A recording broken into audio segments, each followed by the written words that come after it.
In this lesson, we will learn about the dope sheet. The dope sheet is kind of like a really advanced track bar. Yes, we can go in and adjust the timing and spacing of our keys, but we can do so much more. By the end of this lesson, I'll show you how to reverse an animation. Alright, so let's go ahead and take a look at how to access the dope sheet. We have a few ways of doing this. We can right click in our workspace and grab it from here. It's right underneath the curve editor.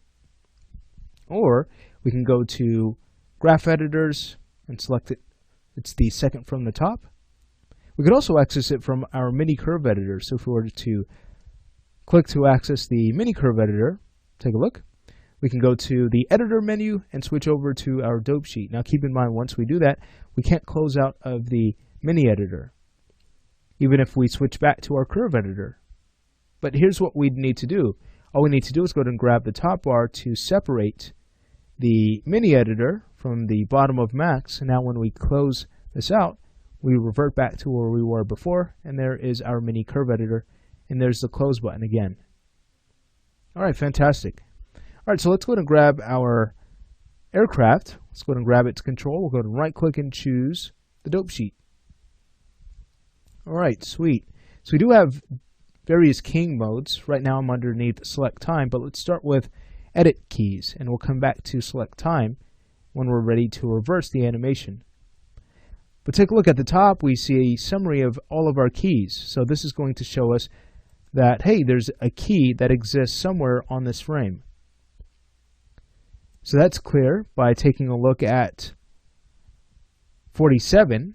But if we were to go ahead and click on frame 40 here, again, you can see that there are keys on that frame. And to move them, it's just a matter of just dragging that key, just selecting it and moving that around with the move tool.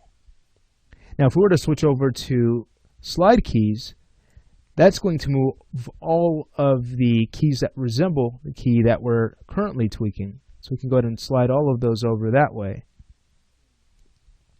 So I found that to be super helpful. If you want to add keys, you can just go ahead and grab the Add Keys tool. And now it's very easy to add more keys to any track. So here are all of our custom parameters in gray. So we can go ahead and add some keys here if we need to. Sweet. And then once we're finished, let's make sure to move back to our Move Keys tool. So we can start to edit the timing and spacing of these keys that we've just added.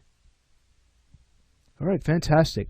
Now, remember, when we took a look at some of the settings that we have with the track bar, one of them was the selection range. So when we right click on the track bar and go to Configure Show Selection Range, we know that we had access to a bar that we can use to scale our timing or to simply slide our keys around. Now we can do the same thing from our dope sheet. Let's go ahead and take a look. We can switch from Edit Keys mode to Edit Ranges. Now we can either adjust our keys one section at a time, or perhaps we want to adjust the entire section. So we can go in and grab the top of our range, and as we start to adjust our summary, take a look, we're moving all of our transform keys. Sweet. So what you'll see is that the transform keys have been sped up, but our custom attributes are still untouched, so they're still timed the same way. So how can we modify those keys? Well, we can come back to our dope sheet. We can go ahead and find the top of that range and start to modify these. I'll go ahead and slide them over till our keys we turn black again, just letting us know that we have keys right on top of our transform keys.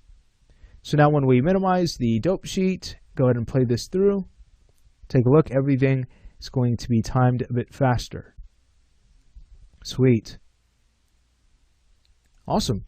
Now if we were to come back to our dope sheet, we can go ahead and switch back to Edit Keys mode, which I like to do once a tweak like this has been made, just to keep track of all of our keys.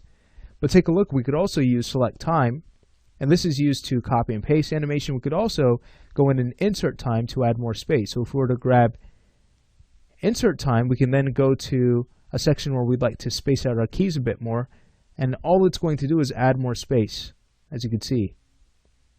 As we start to move over to our left, we start to remove space. So we can start to adjust our timing that way easily using the Insert Time tool.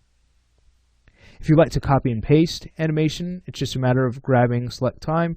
We can go back to the copying tool after we have a set of keys selected. So I'll just go ahead and quickly show you how to use this. We can go ahead and grab just a few keys here. We can go ahead and copy them. And now we can go ahead and figure out a time where we'd like to paste them. And then we can choose paste.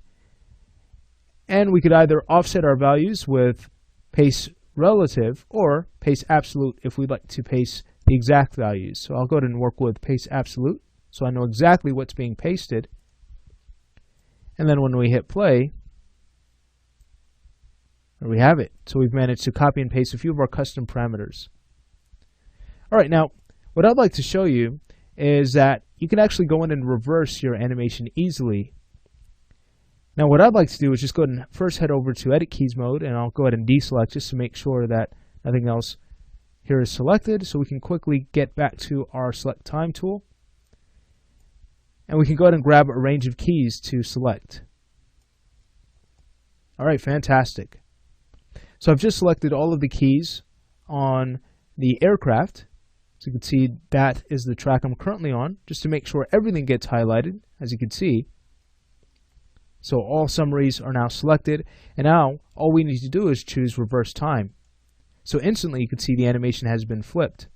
So watch this. If we were to minimize our dope sheet and play the animation through, take a look. We've managed to reverse our animated sequence.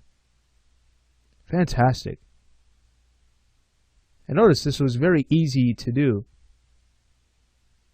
All right, so that's a look at our dope sheet. Again, it's just a great way to adjust our timing and spacing, to add keys, to add more time in case we'd like to add in-betweens. Or in this case, we've learned how animation can be easily reversed. So this would be great for even, let's say, a walk or a run where we need to quickly go in and animate that. Well, why not take that run cycle, reverse it, and then adjust the upper body, maybe slant it back so it looks like the character's actually running in reverse. You'd be done with the animation in no time using that reverse tool.